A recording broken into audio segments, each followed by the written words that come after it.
Assalamualaikum dan salam sejahtera.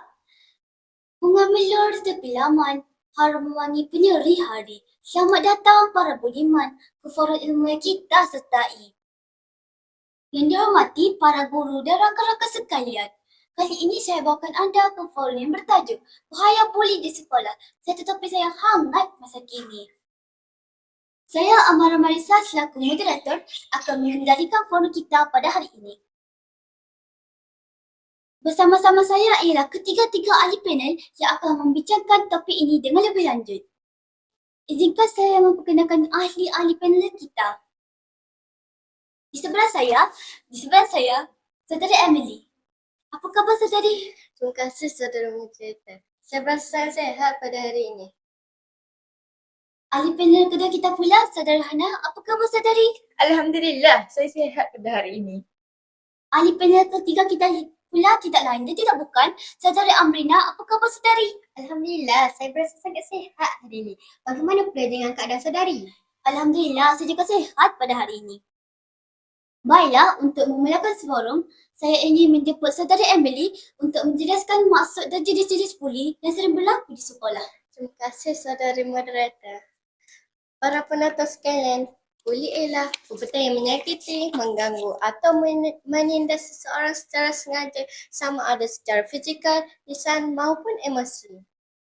Antara jenis buli yang sering berlaku di sekolah ialah buli fizikal seperti menolak, memukul dan merosakkan barang milik mangsa. Selain itu, terdapat juga buli lisan seperti mengejek, menghina dan memanggil seseorang yang gelaran yang tidak baik. Sebagai contoh, panggilan mak bapak. Gelaran yang tidak senonoh pada seseorang serta ejekan. Pada masa kini, buli cyber turut menjadi semakin serius. Buli ini berlaku melalui media sosial atau aplikasi komunikasi dan boleh memberi kesan yang besar kepada mangsa.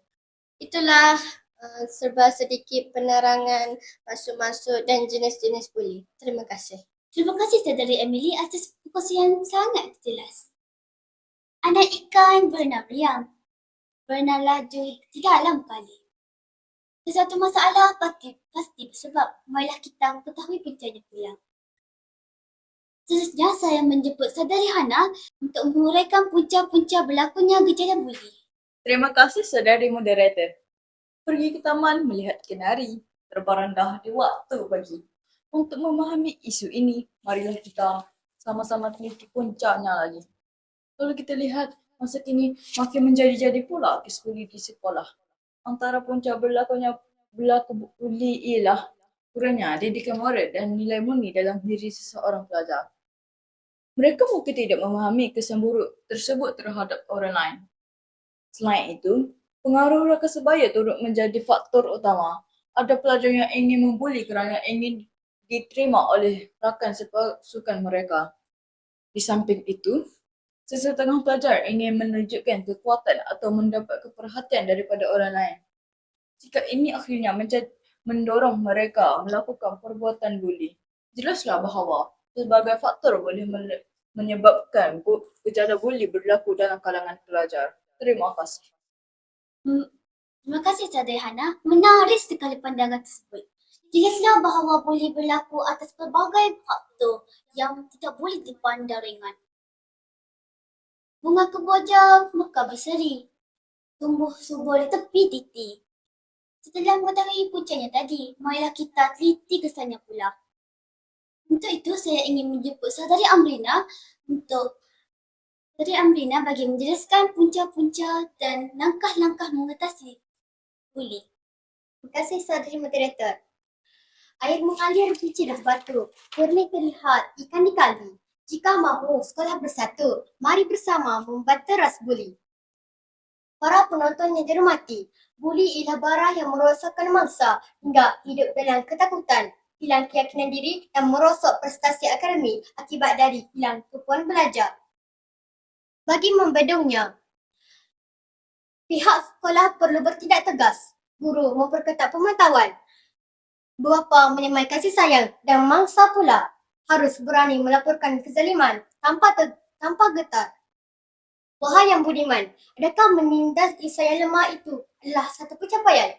Perbuatan menyeksa hari-hari orang lain tidak akan pernah mengangkat darjah anda. Sebaliknya, yang mempamerkan peribadian yang kosong dan rapuh. Ingatlah, siapa yang menggali lubang, ialah yang terperosok ke dalamnya. Kezaliman yang anda cipta itu akhirnya akan menjatuhkan dan meradapkan masa depan anda sendiri. Insaflah sebelum nasi menjadi bubur. Kesimpulannya, kerjasama padu semua pihak ialah penuntut mutlak agar sekolah bebas dari ancaman buli. Terima kasih. Terima kasih kepada semua ahli panel atas perkongsian sangat bernas dan bermanfaat.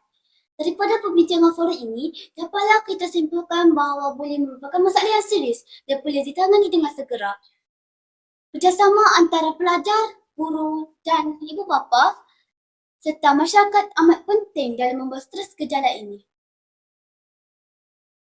Pohon senar tumbuh meribun, tempat berteduh sang kenari. Marilah kita jauhi perbuatan buli agar sekolah aman setiap hari. Sekian saja forum pada hari ini. Terima kasih atas perhatian dan perhatian anda dalam mendengarkan kami. Sebelum saya mengundurkan diri, mohon maaf jika ada tersalah bahasa dalam perbincangan kami pada hari ini. Saya Amara Marisa, moderator Skip TV. Jangan lupa temui kami di episod yang akan datang. Jagalah keamanan, peliharalah perpaduan. Malaysia Madani terus berdaulat.